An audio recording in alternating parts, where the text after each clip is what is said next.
నేపాల్లో ఇప్పుడు ఒక డిజిటల్ డెమోక్రసీ మూవ్మెంట్ జరుగుతోంది. యువత రోడ్డుపైకి వచ్చి ప్రభుత్వానికి వ్యతిరేకంగా జెన్జెడ్ రెవల్యూషన్ పేరుతో ఆందోళన చేస్తున్నారు. ఈ ఆందోళనల వెనక కేవలం సోషల్ మీడియా ప్లాట్ఫామ్లను బ్యాన్ చేయడం కారణం అనుకుంటే మీరు పొరపడినట్లే. ఈ సోషల్ మీడియా బ్యాన్ అనేది ఒక ఆందోళనలు పెరగడానికి ఒక చిచ్చు పెట్టిన కారణం మాత్రమే.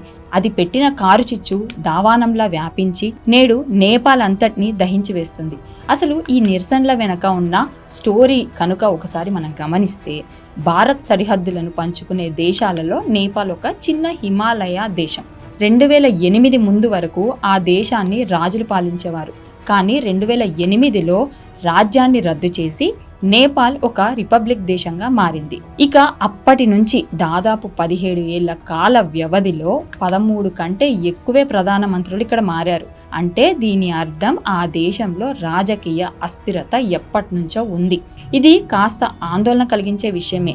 అంతేకాదు, అవినీతి, నిరుద్యోగం పెరగడం, ఎక్కువ డెవలప్మెంట్ అనేది లేకపోవడం అనేది ప్రధాన సమస్యలుగా ఇక్కడ మారాయి. ఒకవైపు దేశంలో చాలా వరకు యువత ఉద్యోగాలు లేక అల్లాడిపోతుంటే, ప్రభుత్వంలో ఉన్న మంత్రులు వారి పిల్లలు విలాసవంతమైన జీవితాలను గడుపుతూ సోషల్ మీడియాలో వారి విలాసవంతమైన లైఫ్ స్టైల్ని షేర్ చేస్తుంటే చాలా మంది వాటిని చూసి తట్టుకోలేకపోయారు.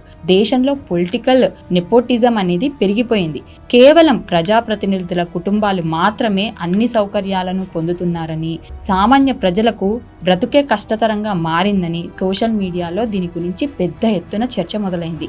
ముఖ్యంగా 18 నుంచి 30 ఏళ్ల యువతలో ప్రభుత్వంపై అసహనం పెరిగిపోయింది.